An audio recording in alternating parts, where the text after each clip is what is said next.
Welcome to RK's Stories.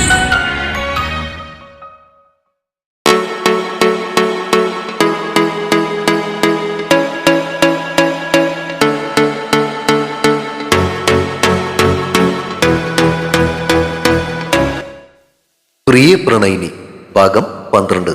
രചനയും അവതരണവും രഘുദാസ് കാട്ടിങ്കൽ. നീ എന്താ ഒന്നും മിണ്ടാതിരിക്കുന്നേ? ചോദ്യത്തോടൊപ്പം അവളുടെ മുഖം അവൻ ഇരു കൈകളിലും കോരിയെടുത്തു. ഒന്നുമില്ല. അല്പം കൂടി ചൊടിയും ധൈര്യവും ഒക്കെ ആകാം. നീ ഇപ്പോ ശ്രീനിലയത്തിലെ സജീവന്റെ ഭാര്യ. മറുപടി പറയാതെ അവൾ തലയിളക്കി. എന്തു പറഞ്ഞാലും ഈ മൂളലും തലകുലുക്കും ഒക്കെ മാത്രമേ ഉള്ളൂ. പണ്ട് ഇങ്ങനൊന്നും ആയിരുന്നില്ലല്ലോ. അതോ അനന്തനെയും വൈശാഖിയും ഓർത്തുള്ള വിഷമമാണോ? അതിനും മറുപടി പറയാതെ തലയും കുനിച്ചിരിക്കുന്നവളെ നോക്കി സജീവനൊന്ന് ചിരിച്ചു. നിനക്ക് ഇപ്പോഴും എന്നെ അംഗീകരിക്കാൻ പറ്റിയിട്ടില്ല എന്ന് എനിക്കറിയാം. സാരമില്ല, ജീവിച്ചു തുടങ്ങുമ്പോ എന്നെ നീ സ്നേഹിക്കാനും തുടങ്ങുമെന്ന് എനിക്ക് ഉറപ്പുണ്ട്. പിന്നെ ഒരു കാര്യം കൂടി എനിക്ക് നിന്നോട് പറയാനുണ്ട്. എന്താണെന്നോർത്ത് ഗൗരി മുഖം ചൊളിക്കുന്നതിനിടയിൽ അവൻ കട്ടിലിൽ നിന്നും എഴുന്നേറ്റു. പരസ്പരം ഒരുമിച്ച് ജീവിക്കേണ്ട നമ്മൾ ഇനി ഒളിച്ചു കളിക്കേണ്ട ആവശ്യമൊന്നുമില്ലല്ലോ. പറയുന്നതിനിടയിൽ അവൻ അലമാര തുറന്ന് അതിൽ നിന്നും 2-3 മുദ്രക്കടലാസുകൾ എടുത്തു.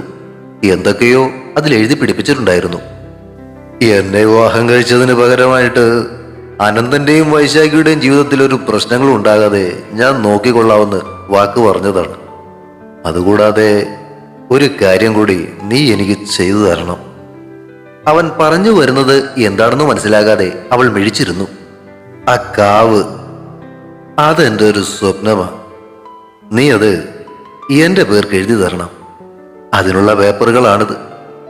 ഇത് നമ്മുടെ ആദ്യ രാത്രിയാണ് എന്നുള്ളതൊക്കെ എനിക്കറിയാം. പക്ഷെ എന്ത് ചെയ്യാം, പണ്ട് തൊട്ടേ ഉള്ള ഒരു ആഗ്രഹമായിരുന്നു ആ കാവ് സ്വന്തമാക്കുക എന്നത്. വേറൊന്നും കൊണ്ടല്ല, അതിനുള്ളുണ്ട് എന്ന് പറയുന്ന രത്നത്തോടുള്ള ആഗ്രഹം തന്നെ. നേരെ വാ നേരെ പോ എന്നതാ എൻ്റെ ഒരു സ്വഭാവം. അതുകൊണ്ട് കാര്യങ്ങളെല്ലാം ഇപ്പോൾ തന്നെ നിന്നോട് തുറന്നു പറയുന്നത്. ആ കാവ് ആർക്കാണോ സ്വന്തമാകുന്നത് അയാളും പിന്നെ അവിടെ പൂജ ചെയ്യുന്ന ആൾ ഒരുമിച്ച് ശ്രമിച്ചാൽ മാത്രമേ ആ രത്നം അവിടെ നിന്ന് എടുക്കാൻ സാധിക്കൂ എന്ന് ഞാൻ കേട്ടിട്ടുണ്ട്. അതിനുവേണ്ടി തന്നെയാണ് അത് സ്വന്തമാക്കാൻ ഞാൻ ആഗ്രഹിക്കുന്നത്. വിലപിടിപ്പുള്ള ഒരു രത്നമാണ് അതെന്ന് എൻ്റെ മുത്തച്ഛൻ പറഞ്ഞ് ഞാൻ കേട്ടിട്ടുണ്ട്. അയ്യോ സജീവേട്ട, അത് തെറ്റാണ്. കാവിലമ്മയുടെ കോപം ഉണ്ടാകും. എന്റെ ഗൗരി, അതൊക്കെ പണ്ടത്തെ ഏതോ കാരണവന്മാര് പറഞ്ഞിട്ടുള്ളതല്ലേ. ആ രത്നം അവിടെ ഒന്നും പോകാതിരിക്കാൻ. നമ്മളെ പോലുള്ള ചെറുപ്പക്കാരി അതൊക്കെ വിശ്വസിക്കാൻ പോയാലോ? കോടികളായിരിക്കും ആ രത്നത്തിന്റെ വില ഇപ്പോ, അറിയോ? അത് കിട്ടിയാലുണ്ടല്ലോ പിന്നെ നീ ഒരു രാജകുമാരിയാ. ആ കാശ് എനിക്ക് വേണ്ട സജീവേട്ട. എന്ന് പറഞ്ഞ എങ്ങനെയാ ഗൗരി? ഭർത്താവിന്റെ ആഗ്രഹങ്ങൾ നിറവേറ്റി കൊടുക്കേണ്ടത് ഭാര്യയുടെ കടമയല്ലേ? കാശ് കൊടുത്ത കാവ് വാങ്ങാൻ അച്ഛൻ പല പ്രാവശ്യം ശ്രമിച്ചതാണെന്നേ. പക്ഷെ നിന്റെ അച്ഛനും അമ്മയും അത് സമ്മതിച്ചില്ല. നിന്റെ വല്യച്ഛനും അപ്പച്ചിയും പറഞ്ഞിട്ടും അവര് കേട്ടില്ലല്ലോ. അതുകൊണ്ടല്ലേ അവര് തമ്മിൽ അകൽച്ചയിലായതും. അച്ഛനുമായിട്ട് വല്യച്ഛനും അപ്പച്ചിയും അകലാനുണ്ടായ കാരണം സജീവന്റെ വാക്കുകളിൽ കൂടി കേട്ട അവൾ ശബ്ദിക്കാനാവാതെ തരിച്ചിരുന്നു. അതുകൊണ്ട് നീ പേപ്പറുകളിലൊക്കെ ഒന്നങ്ങ് ഒപ്പിട്ടെ. അവൻ ആ പേപ്പറുകൾ അവൾക്ക് നേരെ നീട്ടി. ഉമിനീരിറക്കിയിട്ട് അവൾ വിലങ്ങനെ തലയാട്ടി. ഇല്ല സജീവേട്ട, ഞാൻ ചെയ്യില്ല. നമുക്കുണ്ടാവുന്ന മക്കൾക്ക് അതിനുള്ള അവകാശം കിട്ടുമെന്നല്ലാതെ ആ കാവ് അങ്ങനെ കൈമാറ്റം ചെയ്യാൻ പറ്റില്ല.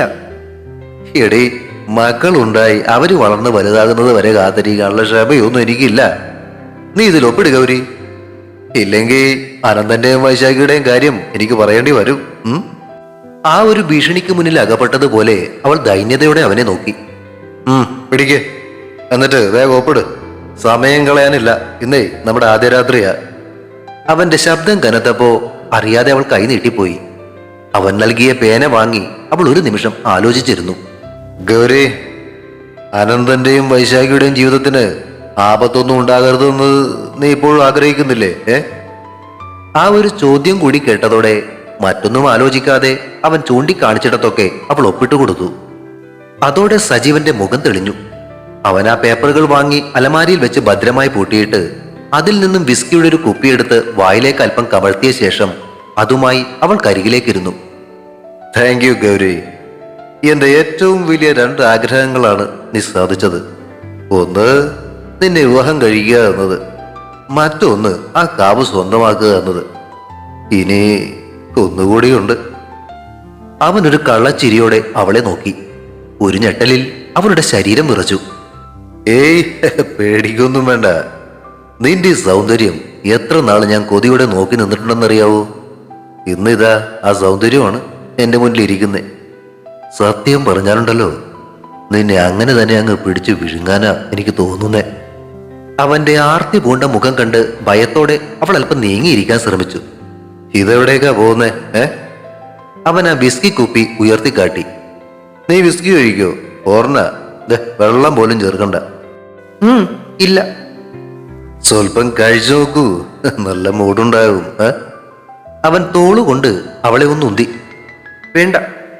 ശരി, വേണ്ടെങ്കിൽ വേണ്ട. വിസ്കി കുപ്പി മേശപ്പുറത്തേക്ക് വെച്ചിട്ട് പെട്ടെന്നാണ് അവൻ തിരിഞ്ഞ് അവളെ വലിച്ച് നെഞ്ചിലേക്കിട്ടത്. ആ നീക്കത്തിൽ അവൾ പേടിച്ചുപോയി. ഇതപ്പോടെ അവനെ തള്ളി മാറ്റാൻ ശ്രമിച്ചു അവൾ. എന്നാൽ അതിനനുവദിക്കാതെ വീണ്ടും അവളെ വരിഞ്ഞു മുറുക്കുകയാണ് അവൻ ചെയ്തത്. അതോടൊപ്പം അവളുടെ മുഖം നിറയെ ചുംബിക്കുകയും ചെയ്തു. സജീവേട്ട പ്ലീസ് വിടന്നെ. അവന്റെ പിടിയിൽ നിന്നും കുതറി മാറാൻ ശ്രമിച്ച അവളുടെ ശ്വാസഗതി വർദ്ധിച്ചു. ഭ്രാന്തമായി അവളെ ചുംബിക്കുന്നതിനിടയിൽ അവൻ അതൊന്നും കേൾക്കുന്നുണ്ടായിരുന്നില്ല. ശരീരമാകെ കുഴയുന്നത് പോലെ അവൾക്ക് തോന്നി. അവൾ അറിയാതെ തന്നെ അവളുടെ ശരീരം പ്രതിരോധിക്കാൻ തുടങ്ങി. സെറ്റും മുണ്ടിന്റെ മുന്താണി വലിച്ചൂരി അവൻ അവളുടെ മാറിടത്തിന്റെ മാർദ്ദവത്തിലേക്ക് മുഖം അമർത്തിയിരുന്നു. രക്ഷപ്പെടാനുള്ള ശ്രമമെന്നോണം അവൾ അവന്റെ കവിളിൽ ആഞ്ഞൊന്ന് കടിച്ചു. എന്തോ നടി കാട്ടറേ? പറഞ്ഞു തീരലും അവൻ കൈവീശി അവളുടെ കവളത്തൊന്ന് കൊടുത്തു. കണ്ണുകളിൽ ഇരുട്ട് കയറിപ്പോയി ഗൗരിയുടെ. അഴിഞ്ഞുപോയ മുന്താണി കൊണ്ട് മാറുമറച്ച് കിതച്ചും കൊണ്ട് അവൾ കട്ടിലേക്കിരുന്നു. വായ്ക്കകത്ത് ചോരയുടെ ചവർപ്പ്. ഡി! അവൻ കൈ നീട്ടി അവളുടെ മുടിക്ക് കുത്തിപ്പിടിച്ച് മുഖമുയർത്തി. നിന്നെ വിവാഹം കഴിച്ച് ഇങ്ങോട്ട് കൊണ്ടുവന്നതേ എനിക്ക് സ്വന്തമാക്കാനാ. എന്റെ ഭാര്യ എന്റെ മുറിയിൽ കയറി വന്നിട്ട് എന്നെ കടിക്കുന്നോടി. ആഗ്രഹിച്ചതൊക്കെ സ്വന്തമാക്കിയ ചരിത്രമേ ഈ ശ്രീനിലയത്തുകാർക്കുള്ളൂ.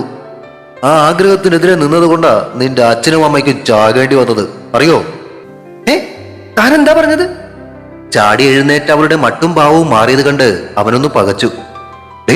ശബ്ദം താഴ്ത്ത്, ഇത് നിന്റെ വീടല്ല. കൈക്ക് കയറി പിടിച്ച് അവൻ അവളെ അടക്കി നിർത്താൻ ശ്രമിച്ചു.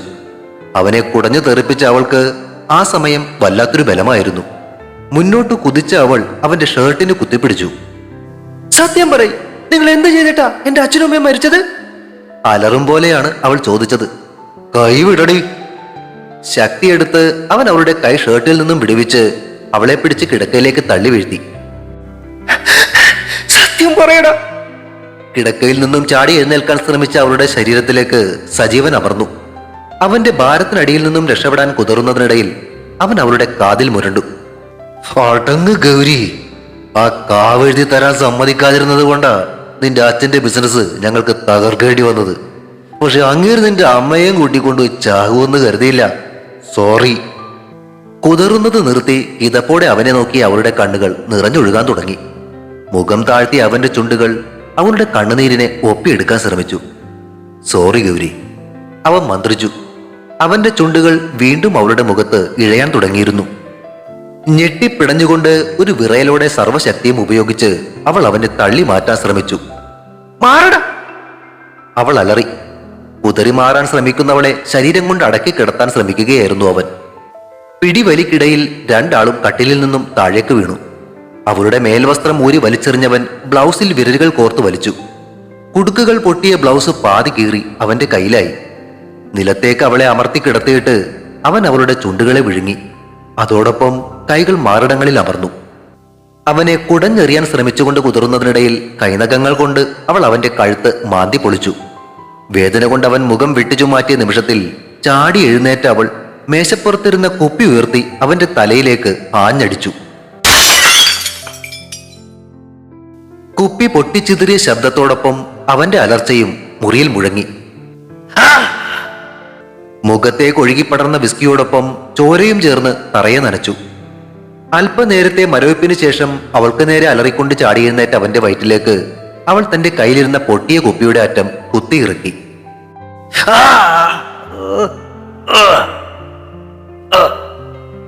വയറും പൊത്തിപ്പിടിച്ച് അവൻ കിടക്കയിലേക്ക് വീണുപോയി. അപ്പോഴേക്കും മുറിക്കകത്തെ ബഹളം കേട്ട് ഓടിക്കൂടിയ സജീവന്റെ അച്ഛനും വല്യച്ഛനും ഒക്കെ ചേർന്ന് വാതിൽ ചവിട്ടിപ്പൊളിച്ച് അകത്തേക്ക് കയറി. ചോരയിൽ കുളിച്ച് ബോധമറ്റ് കിടന്നിരുന്ന സജീവനെയും കീറിപ്പറിഞ്ഞ വസ്ത്രങ്ങളുമായി പേടിച്ചരണ്ട ഭാവത്തോടെ മുറിയുടെ മൂലക്കിരിക്കുന്ന ഗൗരിയെയുമാണ് അവർ കണ്ടത്. തുടരും. പ്രിയ പ്രണയിനി അടുത്ത ഭാഗം ഉടൻ പ്രതീക്ഷിക്കുക. സബ്സ്ക്രൈബ് ചെയ്യാത്തവരുണ്ടെങ്കിൽ ദയവായി സബ്സ്ക്രൈബ് ചെയ്ത് സപ്പോർട്ട് ചെയ്യണേ. കഥ ഇഷ്ടമാകുന്നവർ ഒരു ഇമോജിയെങ്കിലും അഭിപ്രായമായി ഒന്ന് പറഞ്ഞിട്ട് പോകണേ. Thank U.